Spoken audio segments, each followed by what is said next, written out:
This is Women Road Warriors with Shelley Johnson and Kathy Tuccaro.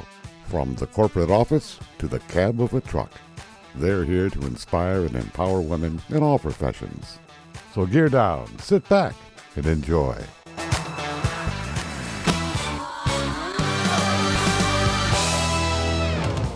Welcome to Women Road Warriors with Shelley Johnson and Kathy Tuccaro.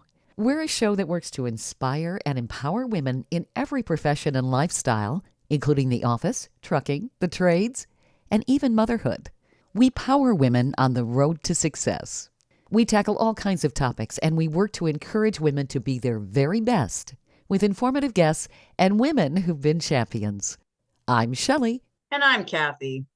No topic is taboo on our rig. We tackle the tough topics along with the not-so-tough topics. And we like to feature experts and celebrities who can assist women in being the very best they can be. So many of us have defied the odds and succeeded in spite of what we thought was our lot in life. Angela Duncan is a champion for women, and she's done this as well. She was raised in Section 8 housing on welfare and worked at a very young age. She faced a lot of odds that were not in her favor, but she wanted more in her life and didn't stop. Now, with over 25 years of personal finance study, Angela inspires hope for women through financial literacy. That's something that's so needed. According to Census.gov, roughly 50% of women over 55 have no personal retirement savings compared to 47% of men.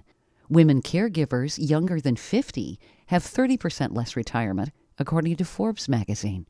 Angela is working to change that, like she has in her life. After receiving her degree in finance from California State University San Marcos, she went into banking, financial advising, and then owned a top 10 RE/MAX office for 5 straight years with over $2 billion in sales. She also established and sold an insurance agency. Angela achieved success beyond her wildest dreams and never forgot her roots. She's committed to paying it forward and closing the poverty gap by empowering women to change their financial future. She's the host of the Empower Her Money podcast. She's a best-selling author and Dave Ramsey certified coach. She believes that no matter where a person starts in life, they have the power to shape their own destiny. Angela's with us today to talk about how women can take control of their financial futures and achieve generational wealth. Welcome, Angela. Thank you so much for being with us today. Thank you. Thank you, Shelley and Kathy. I'm excited to be here. We're super excited. And, I want to commend you for what you're doing. You really are a true champion for others. Women especially are so in need of learning how to take control of their financial future. And it seems like basic budgeting and saving and investing can be so daunting. Before we get into all of that, I'd like to talk a little bit about what got you motivated at such an early age. You're offering so much hope for women. Yeah, so I grew up in poverty, and my stepfather abused me, and we moved around a ton. So when I first started on this journey, it was really to run away from being in poverty. I knew that if I had more money, then I wouldn't be living in Section 8 housing. I wouldn't have to not go clothes shopping as a kid and get teased. We would have plenty of food in the house. So it really was a pursuit to find money and run away from poverty. And so that's kind of how my journey started. And you were wise in the direction you took. Was there somebody who influenced you to go in the direction you did? No one in my family had gone to college at that point. I just decided that I was going to move out of the house at 18. That was not a healthy situation for me to live in. And I wanted to get my college degree and learn more about money and finance. So there wasn't anyone that was in my life that was personally influencing me. However, I am a Christian woman, so I do believe that God was by my side and he was the one who was guiding me because he had bigger plans for me. So like when you were reading that bio, it's just incredible that I have had the opportunity to live this incredible life and that I'm now in a place where I really choose to help other women and to teach other women about money because I've learned so much during my journey. Oh, it's an amazing journey. Everything you've accomplished. I mean, there are a lot of men out there who haven't done what you've done. Yeah. I really admire how forward-thinking you've been. And knowing the direction to go, did everything just kind of fall in place? I mean, I'm sure it took a lot of hard work as well. Oh, yeah, absolutely. I mean, I was on the 5-year college plan. I had to work 2, 3 jobs at times just to be able to pay rent because I moved out at such a young age and no one really taught me what to do with money. And so I was just trying to find whatever job I could to get me through school. And then I was fortunate enough to start a job at a bank, at Bank of America. And they had this financial advisor division, and then there were these two powerhouse women that I would just watch walk into a room. They were so confident, they were well spoken, and they did very well. And so I just kind of gravitated towards them. And as women, oftentimes we're very helpful with other people, but we're afraid to ask for help. So I was not in that mindset. I was in the mindset where these women have something, they look happy and confident. I want to be more like them. So I'm going to ask them questions like, what are you doing? What is working for you?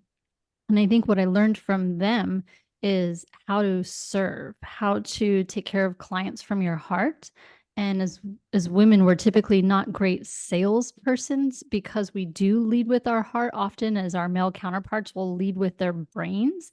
And it's more logical for them when they talk about sales. But they wanted to teach me that if you take care of your clients, if you serve your clients, if you do what's best for your clients, then the sales will come.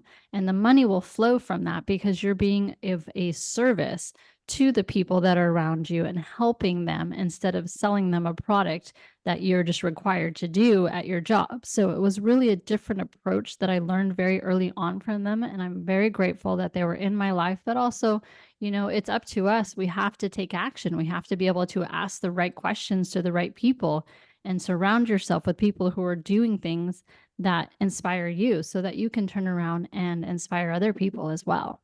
I love this. You had wonderful mentors.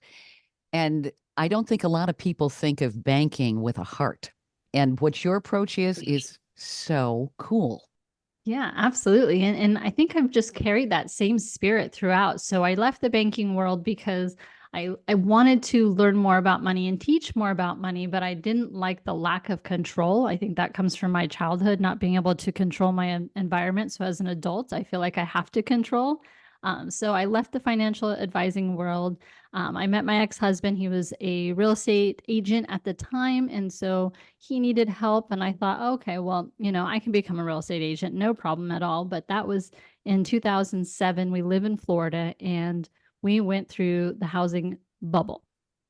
And so I learned very quickly how to take that service attitude and be able to create more sales. One, from those that were needing to sell their home because they were upside down and needed to go through what we call the short sale process. Again, it's serving the client. And then also those that wanted to build a real estate portfolio through investing because housing was so cheap to buy during that time. Again, approaching it from the servitude heart of how can I help you grow your wealth and really look at the numbers instead of still, they're not a transaction, they're not a sale, but it's a family, it's a person. They have goals, and how can I help you? And that attitude also, you saw not only a need in how you could serve, but you also were able to see opportunity. Right. Looking through the lens from a different perspective, it does really help you. And that's something I think people don't always have. They feel kind of stuck and they end up having very myopic thinking, which limits them. And it's certainly when people are looking at finances, they're thinking about budgeting and saving money and then investing. All of this seems so confusing. You hear all of these financial terms. People are, I think, a little afraid, don't you think? Oh, absolutely. If you don't have the desire to want to learn more about money, it's scary. And it starts early on in our childhood. I can remember some of my clients, or one of the activities I love to do with them is to write down what were the first things you were taught about money. And it's usually, money doesn't grow on trees, or you don't need that, or we can't afford that. And you carry that on into your adulthood.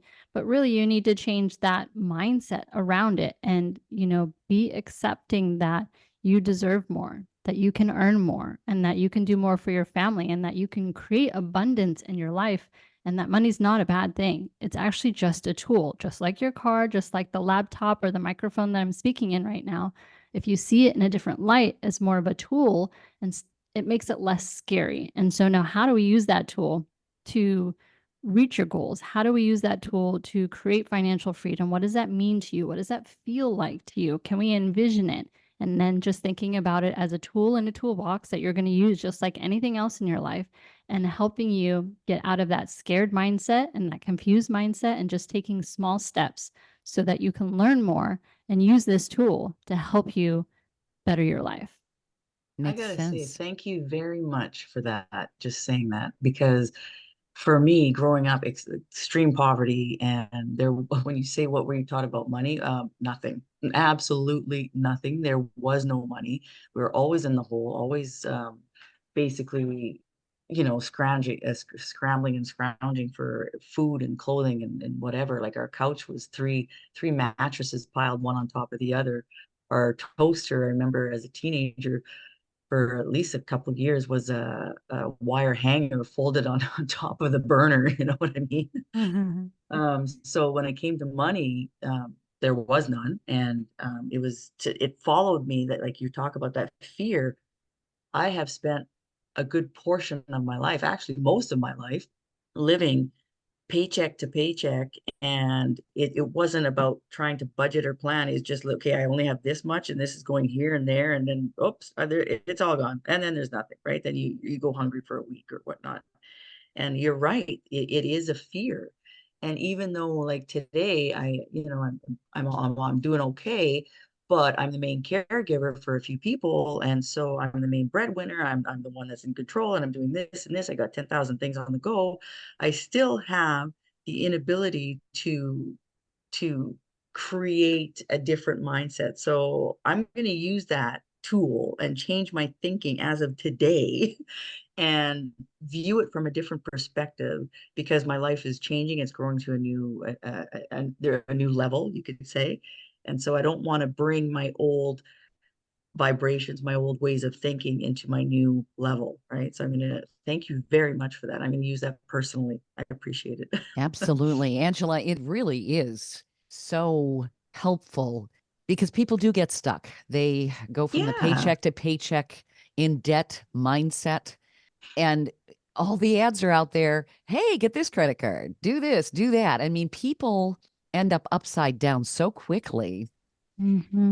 Trying to get out of that mindset, thinking logically about money, using it as a tool.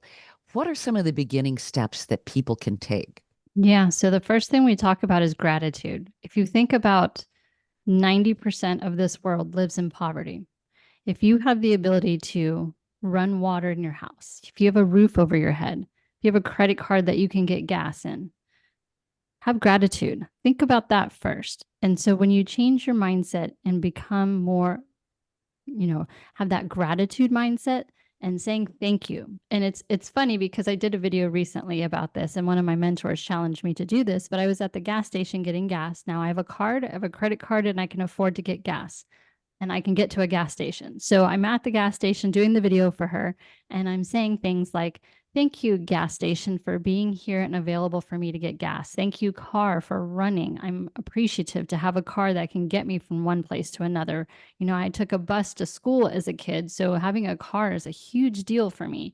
Having a credit card that I know I can pay off at the end of the month because I'm getting gas right now. So when we start with gratitude and we're filling our hearts with that hope feeling and that gratitude feeling, then you approach money from a different mindset. So it's just little things like that that can help you control what's coming into your mind and what you're feeling about money in general.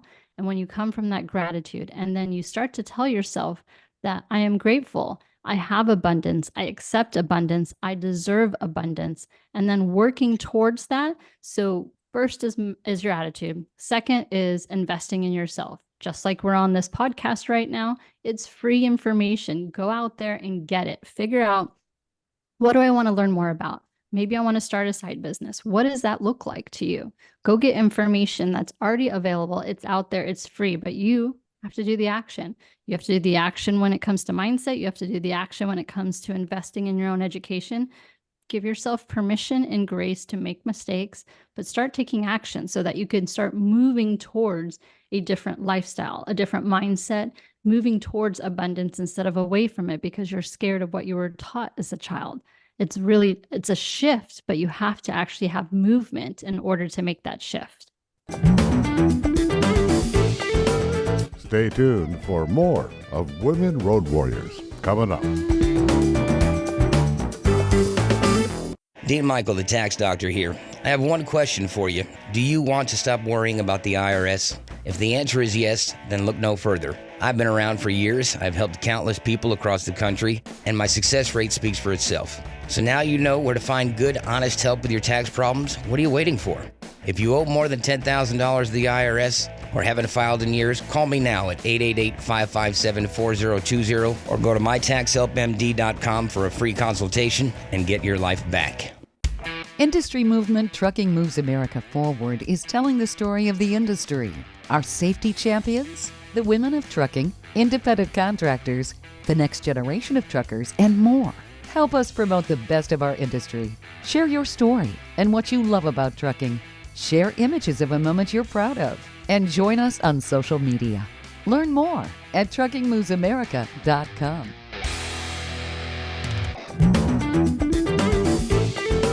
Welcome back to Women Road Warriors with Shelley Johnson and Kathy Tuccaro.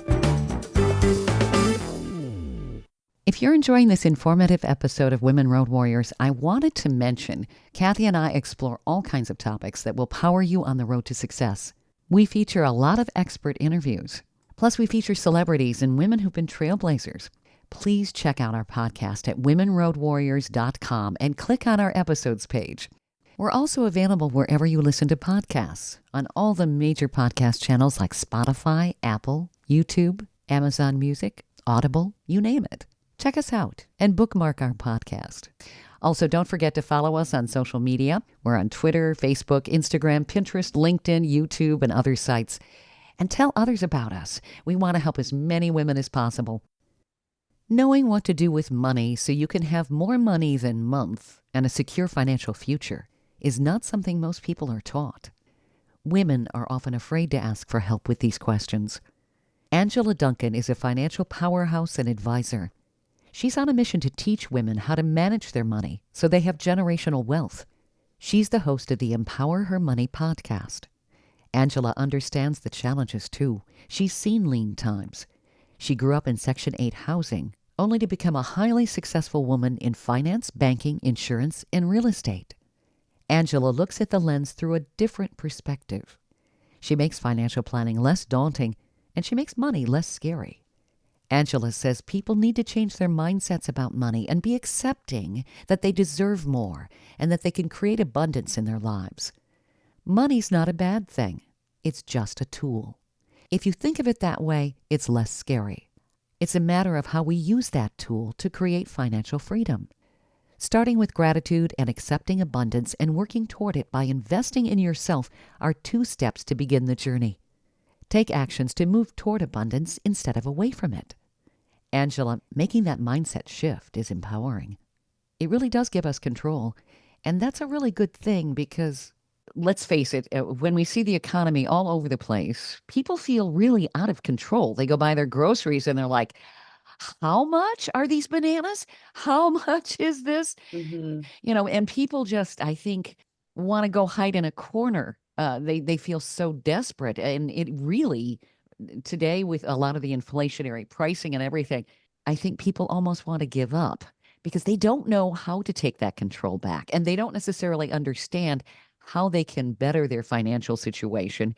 Plus, if they do accomplish something, there is this guilt that the guilting message, oh, you've got a lot of money, you must be rich.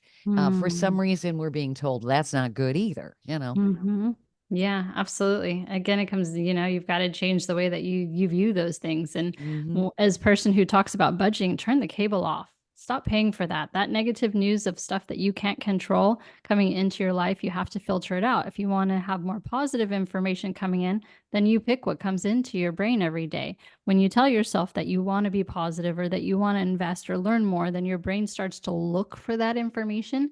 And so we want to stop giving it an outlet where that negativity is. Now, I don't want to be completely oblivious to what's going on in the world. So there are ways that you can go get information. I mean, YouTube, I can go search out news channels to get information, but I control when it comes in. I control how much I see. And now by turning off cable or Netflix or any of those other stations, you're adding money back to your bottom line, which can go further to your goals that you want to accomplish instead of watching information that's not really useful for you.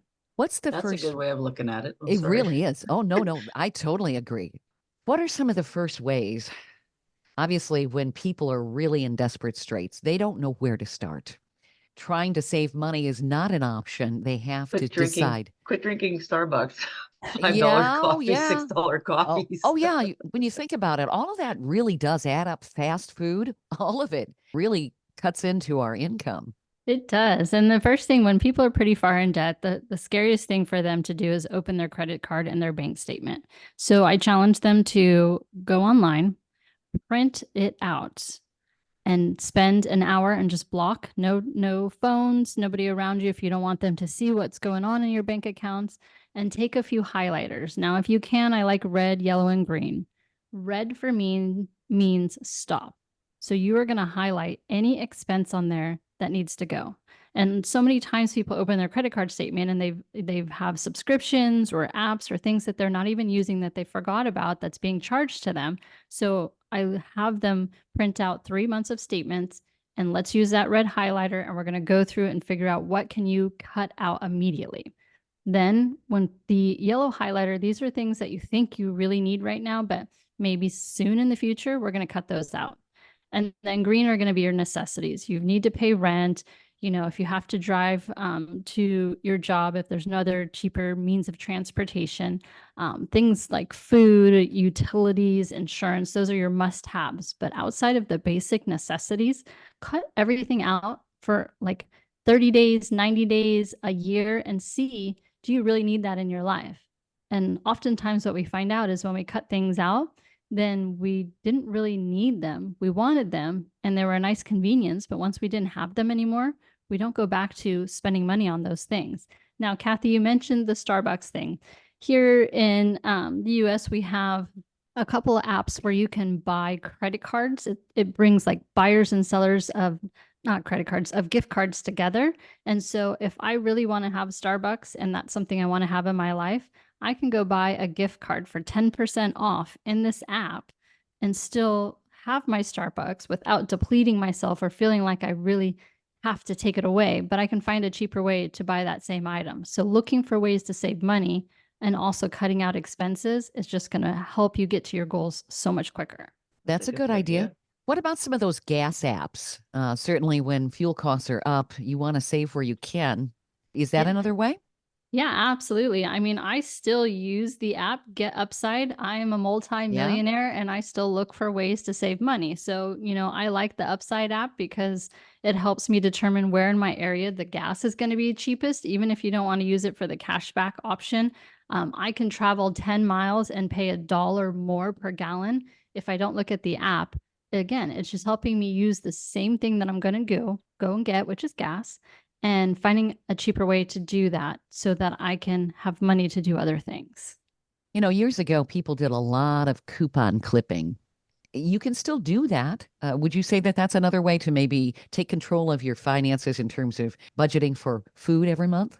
Yeah, but do it online. Hopefully you can have access to a printer and just use black ink. Don't do the color. It's more expensive because newspapers nowadays are a little bit more expensive. So you may not have access to the daily newspaper, but there's tons of places that you can go online and sign up for coupons and you can search. So if you make your grocery list, you know that you're going to buy certain things, search for that specific coupon and then print that out so that you can use it on your shopping trip. And it may only take you an extra 5 minutes for, searching for a couple of coupons online, but you could save hundreds of dollars every year. So as people start doing this, should they start setting aside some money so that they have a rainy day fund and that kind of thing?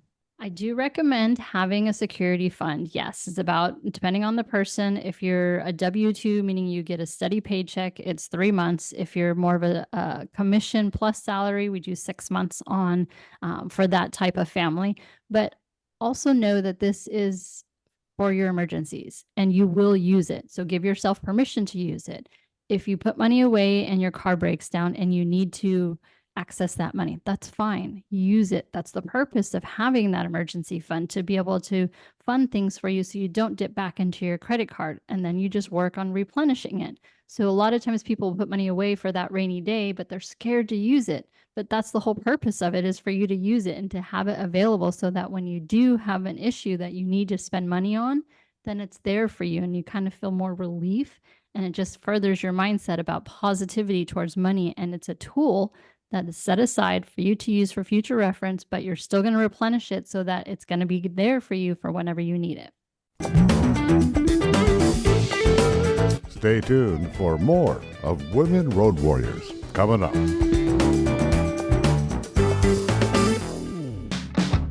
Trucking Moves America Forward, or TMAF, is building a positive image of trucking by telling the story of the hardworking drivers and industry professionals who support the industry. And you can be a part of it. Learn more about TMAF and how you can join and be a part of the industry movement working to build a strong image of trucking by visiting TMAF's website at truckingmovesamerica.com.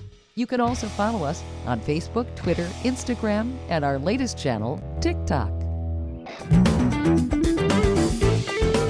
Welcome back to Women Road Warriors with Shelley Johnson and Kathy Tuccaro.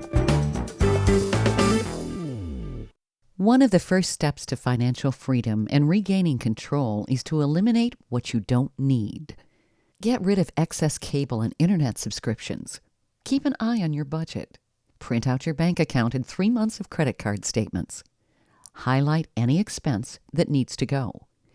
Designate the ones that can be eliminated immediately. Highlight the necessities in green. Cut everything out you don't need for 30, 90 days, or a year.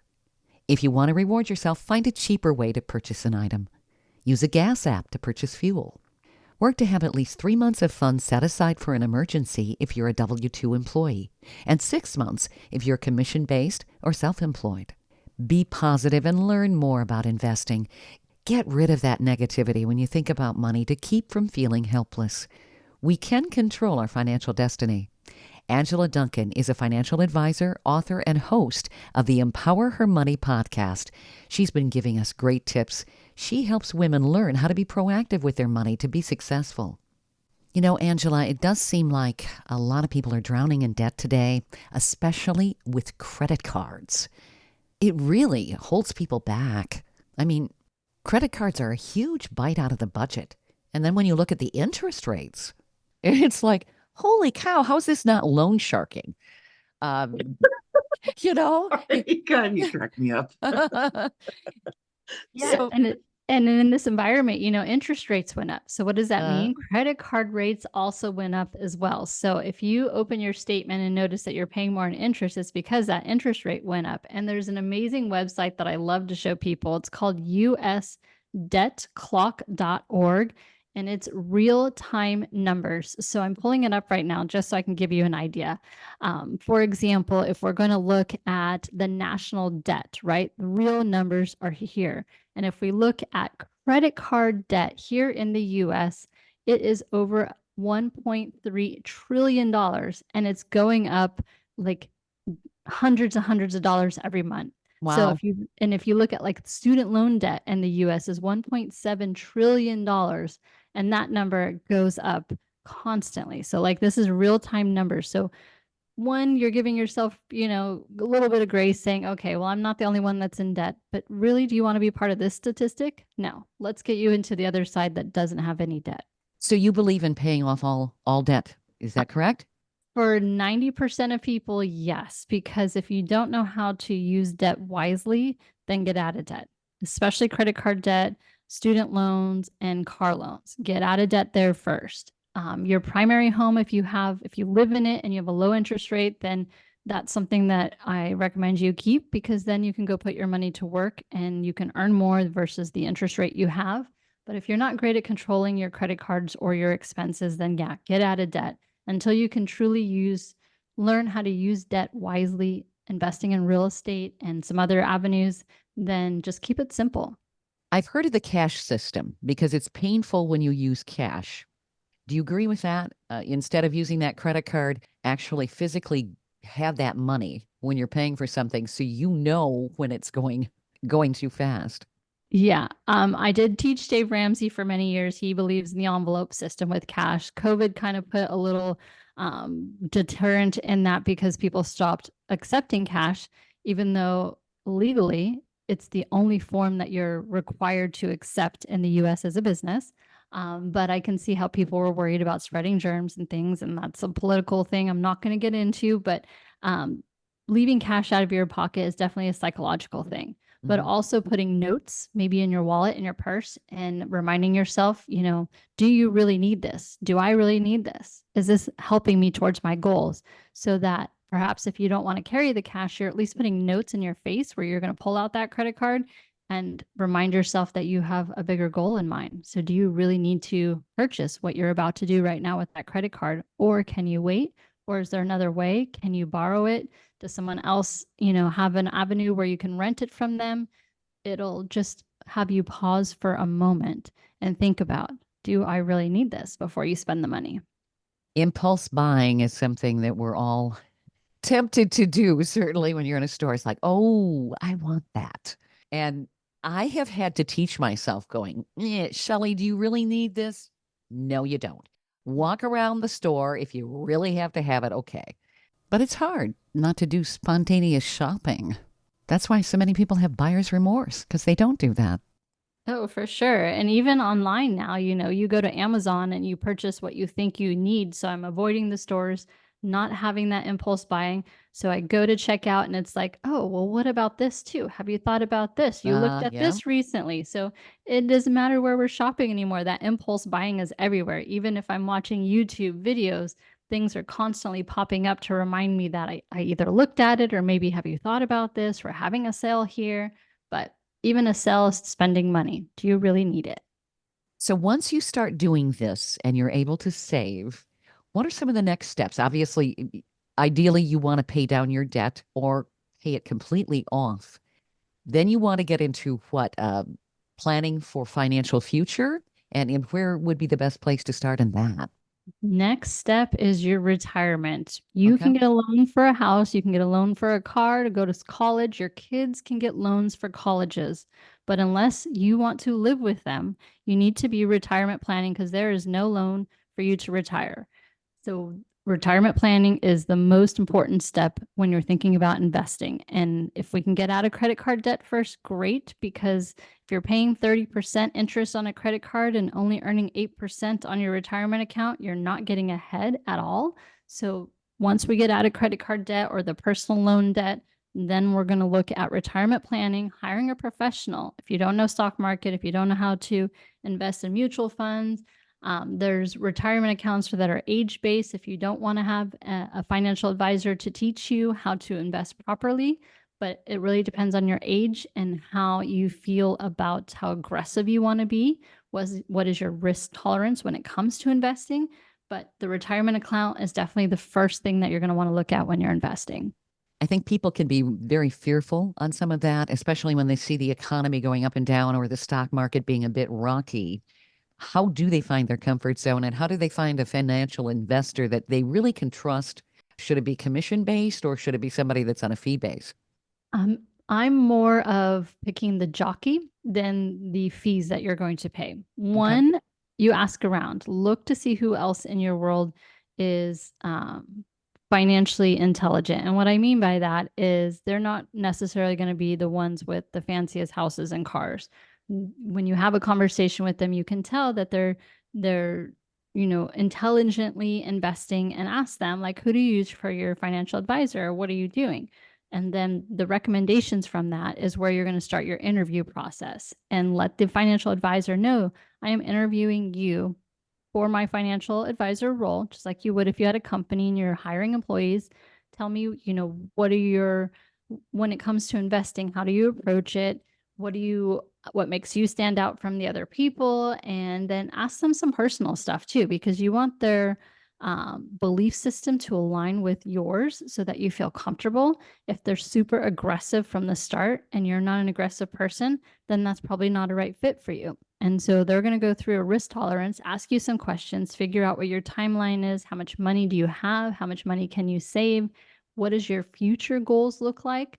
And they should be able to map out a plan for you. Now, I'm more of the mindset of picking the person that most align with your belief systems over what kind of fees that they charge, as long as the returns are there for me.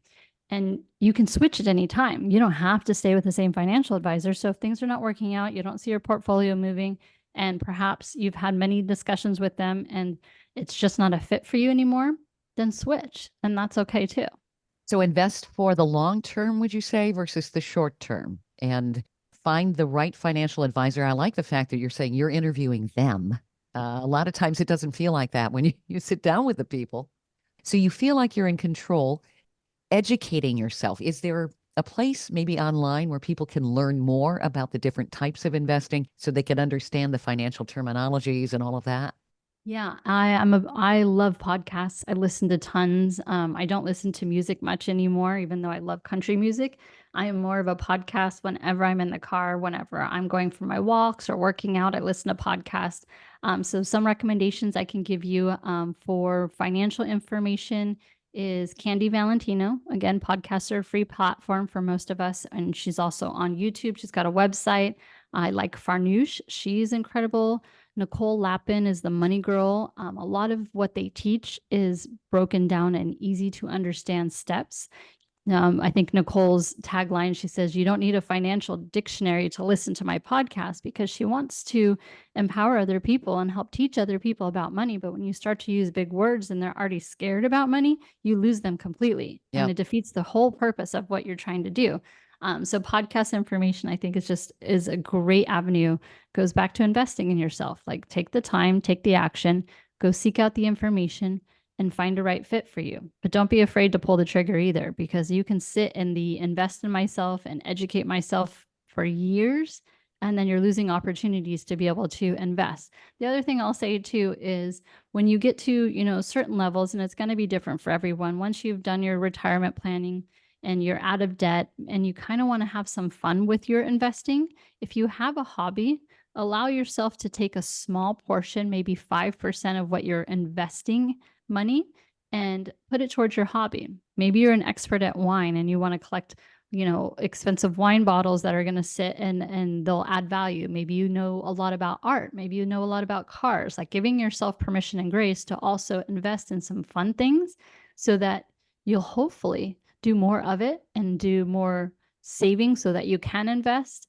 And then it just becomes more fun for you. And now you're an investor in different avenues, which helps with your risk as well. But you can have some fun with it and teach other people about investing in some of those fun hobbies too. So you need to reward yourself along the way. Yes. Yeah, I was going to say that. Yeah. Well, it makes sense. I mean, it's no fun to just constantly save, and you don't want to live like a miser. You want to have a little bit of fun in life, because that's part of life. Definitely, but put it in your budget. I love shoes. I am I just love having, I think this probably comes back from my childhood too. I didn't have clothes as a kid. So I have a small line item in my budget that is where I can allow myself and not feel bad to buy shoes, because I love to have shoes. It's not an investment. It's not going to increase in value. It's, flushing money down the toilet. I get it, but I feel good when I wear them. And so that's okay for me, and that fits in my budget. And it's going to be different for each person. But if there's something that they really enjoy doing and it spends money and it doesn't earn money, just make sure it's part of your budget. It's not overwhelming to what you're spending and cost to other things that you should be doing in your life. But yes, tomorrow's not promised. We don't know if we're going to be here. So at least enjoy some of the fun things in your life without going too overboard and keeping it in your budget. Sure. Well, if you don't do some of that, then you get discouraged about saving. And I could see where it'd be self-defeating. Yeah, absolutely. Stay tuned for more of Women Road Warriors coming up.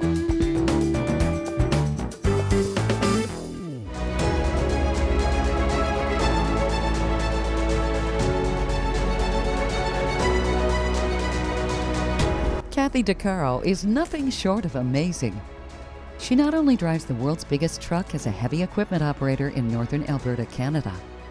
She's an international motivational speaker and the author of Dream Big, an autobiography about overcoming a lifetime of trauma and abuse that led to dreams of success. Kathy inspires people the world over to change their lives and improve their self-worth. Her book will change your life. She's passionate about personal growth and believes anyone can change their circumstances and overcome their obstacles if they believe in themselves. Her life will amaze you and seriously inspire you. Be sure to order a copy of her book, Dream Big, on Amazon.com.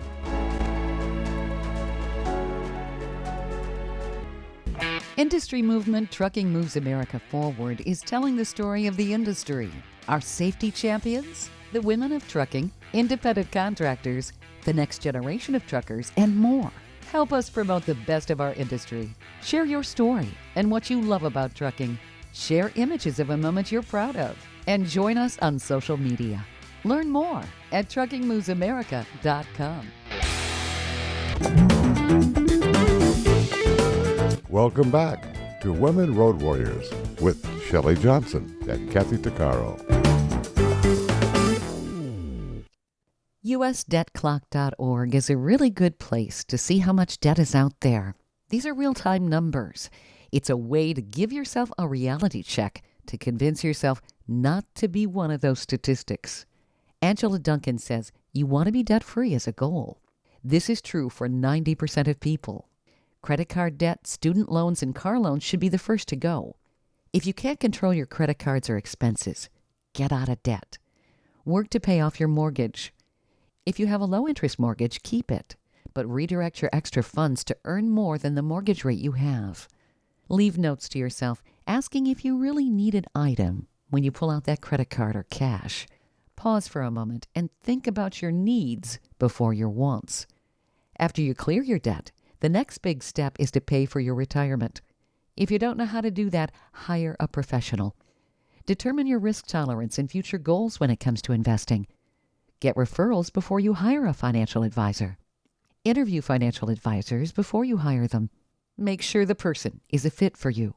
And get educated on investing when you can with people like Angela Duncan and the Empower Her Money podcast. And don't forget to reward yourself along the way. It's okay to treat yourself with something you want to buy, but make sure it's factored into your budget and you can afford it. Angela, you really emphasize planning for retirement, which is super important. A lot of people just don't know where to start. I think this is where a lot of people get confused because they don't know what the future is going to hold in terms of inflation and everything else. How much should they set aside so that they can maintain the same level of living that they have before they retire? Yeah, this is where your financial advisor comes into play because we have so many apps and applications and calculators where we can say, how much money do you think that you'll want to live on? And if it's the same amount of money that you're doing today, which is going to be very likely because people think that they're going to spend less in retirement. But if you're not working, you have more free time, which means you have more time to spend money on stuff to do. So keeping that in mind and thinking about, we can't control taxes. We can't control the stock market. This is like the one thing in life where we look backwards in order to predict the future, which seems odd. But if you look at historical returns over a long period of time, say it's 8% return on a conservative portfolio, and you want today's money. So now we can back it into a formula to help you determine how much do you need to save today and every month in order to hit that goal. But don't be discouraged either that if you're not going to hit it based on today, now how do we create more income or reduce our expenses so that we do have more money to put towards that retirement goal? So it's really just all of these incredible programs that we have available today that we didn't have, 20 years ago. And for me personally, I don't even think about Social Security. That's not something that's coming into play. If it's here, great. It's an added bonus. If it's not, then I didn't plan for it anyways. So I want to be in the most control possible when I'm doing my investing, which is looking at what I can do, how much income I can create, and what the future is going to look like based on my own risk tolerance. Makes sense. So a diversified portfolio, would you also recommend maybe some tax-free investments like tax-free munis, municipal bonds, that sort of thing? Depends on where you live. I'm in the beautiful sunshine state of Florida. We don't have state income tax, so none of those help me because most of those are tax-free at the state level and not at the federal level. So that type of investment does not help me. I'm looking more for, I'm less risk. I don't like to take a lot of risk. So I look for conservative investments and things that are going to be long-term. I'm also not looking necessarily for dividend paying because I can create income right now. But I'm also about half into real estate. Real estate for me is not going away. There's no more land that's going to be created. And so I'm very strategic in my real estate investing. For example, storage units is a kind of a big thing. People buy so much stuff that they need a storage unit when they move. So until our society shifts their way of spending, storage units for me are a good investment. I'm not investing in student housing because I think that I think we'll see a shift in the way in which people get information and education. We saw it during COVID. People didn't have to go to a classroom. They can actually learn from their home. And so the use for student housing, I'm not sure how that future looks. I think some of the big schools will continue to grow, but some of the smaller schools that perhaps don't have the same curriculum or teachers or advertising budget or sports teams might retract a little bit in the number of units that they need for student housing. So I'm very bearish on that. But apartments, I think this younger generation, the dream of owning your own home isn't necessarily their dream anymore. They want more of the freedom to be able to travel, to live where they want, to have more amenities and less space and hopefully less stuff. But so I look at apartment complexes as well. So I'm kind of just, you're looking at trends to help predict the future, which we don't really know what will happen, but I can make an educated guess when I'm informed and I've taken the time to invest in that education. So real estate investing for me is a big part of my portfolio as well. Where would somebody do that? Is that considered a real estate investment trust, where you would basically buy a share of something and then that would be part of your portfolio? Yeah, there's several different ways. If you don't want to do the research yourself and find the investment properties yourself, then a real estate investment trust is a way for you to put money into a fund where someone else is doing the research and finding the properties for you. So again, just making sure that whatever you're investing in, one, you don't need that money back because it could be 10, 20, 30 years, depending on the investment. And two, that it aligns with how you're also thinking as well. So if you're not a aggressive person, then you want to make sure that you're aligning with funds that are not aggressive. There's also syndications, which are a little bit smaller and they're run by, non-fund people. So I look at that quite a bit. There are investment clubs that you can join to learn more information. A lot of them are pay to join.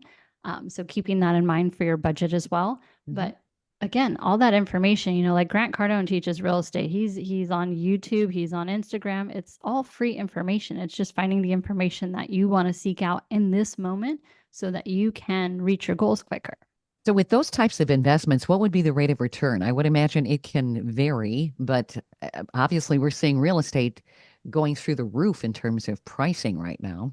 Yes, but so is insurance and taxes. So Yeah. for example, I mentioned Grant Cardone. He does syndications where people can, essentially give his fund money and he invests it. So I was watched a call with him and he did, I think it was like Fund 21 where they bought an office building in Arizona and he pays 5% dividend, which is taxed differently than a stock dividend, which is a whole other subject. But he's paying you 5% on your money. So if you invested 100,000, you're getting $500 a month. And you get all of the benefits of owning real estate, which is depreciation and then the asset actually going up in value. Right. So that's, you can put your money in a savings account and get 5%, but you're fully taxed on that. So it's different than putting it in real estate. It's a whole different tax structure. And our IRS code, is incentivizing us to put money in real estate. But you can also lose every single penny you put in as well. And that's happened to me personally. So just making sure you're aligning with the right people and that they're fully educated and experts in their fields. It's so important to do your homework and play detective and make sure the person you're talking to has your best interest at heart and the proper knowledge. Where do people start looking into that? Are there some good sites online? Certainly your podcast is huge. It's a terrific resource for people. Yes, Empower Her Money podcast. I love to talk about money. I don't know. It's just something I've always been super passionate about. So people will ask me questions and they send me messages and I do a lot of videos on my Instagram account because I do get messages through Instagram asking me different questions about different topics. I wrote a book called Empower Your Money, and it was really meant for those people that are kind of scared of learning about money. So it's not super long. There's not tons of words in it. It's 101 just simple principles for you to get started and kind of pique curiosity. So it may, might be relevant to you in your current world, or it might not be at that moment, maybe later, but finding information. I mean, we still have libraries. We can go to a library and check out books too. And you just go to the whole money section and pick a topic. What do you want to learn about? Find that topic, get some more information on there. And if it's not your interest when you're done with that, then move on to the next topic. And I know I'm being very general in that respect, but some of the podcasts that I mentioned earlier also give just simple financial information for you to get started as well. Knowledge is power. And when we feel that we know something, we won't be as scared to try, because like you were saying, it's baby steps at first and you start to grow. And I would think that there's a reward there. When you start to successfully invest, you're building your future. You're going to feel more empowered. All of it, it's just a great logarithm and scenario. I think it really is doing your homework. I Yep. mean, how many cases have we heard about on the news about people that trust their financial advisors and then get defrauded for everything they own? Yep. Yep. Right. I mean, especially these older people who, they get manipulated into believing that it's a good investment. They give them all their life savings and poof, the guy pockets it and leaves and disappears. So what you're offering, Angela, is absolutely priceless information. And like you said earlier, it's about adding tools to your toolbox. Mm-hmm. Super important. Angela, where do people find you, your podcast, certainly your book, because I think this is a great place to start. And it sounds like we can do this at any age. Yeah, absolutely. I encouraged my daughter, my daughter's 20 now. I was teaching her about investing when she was very young. I would put CDs on in the car and she would say, Mom, can we just listen to music? I'm like, nope, I'm putting Tony Robbins on. And until you own your own car, I control what goes on in the car, which kind of backfires now because if she drives me, we listen to her music. I don't like it. I love it. But, I love that you say at any age as parents, Yeah. we need to be encouraging our kids to learn at any age. But yes, Yeah. Empower Her Money is my podcast. It's on all platforms. I'm on Instagram, TikTok, LinkedIn, Facebook, Empower Her Money. Keep it very simple, lots and lots of information. I just keep putting it all out there and hopefully, impacting other lives, empowering other people just to take control of their money and stop letting their dollars tell them what to do. Instead, control your future. I love that. Don't let your money tell you what to do. Tell the money what to do. Self-empowerment. This is so, so very important. And that's what you're allowing people to do. You're giving them the ability to empower their future. I love this. I would love to have you back, Angela. We could talk forever on this. But if you wouldn't mind, maybe we could invite you back and we could talk about various financial topics. Yeah, absolutely. Thank you. Thank you for being on the show, Angela. You're a woman with a mission. And I love your mission. This has been great. I wanted to let everybody know that Angela is offering a free money tips book. All you have to do is go to freemoneytipsbook.com. Some valuable tips there, so definitely check it out. Again, it's freemoneytipsbook.com. And don't forget to check out Angela's podcast at empowerhermoney.com. We hope you've enjoyed this latest episode. And if you want to hear more episodes of Women Road Warriors or learn more about our show, be sure to check out womenroadwarriors.com. And please follow us on social media.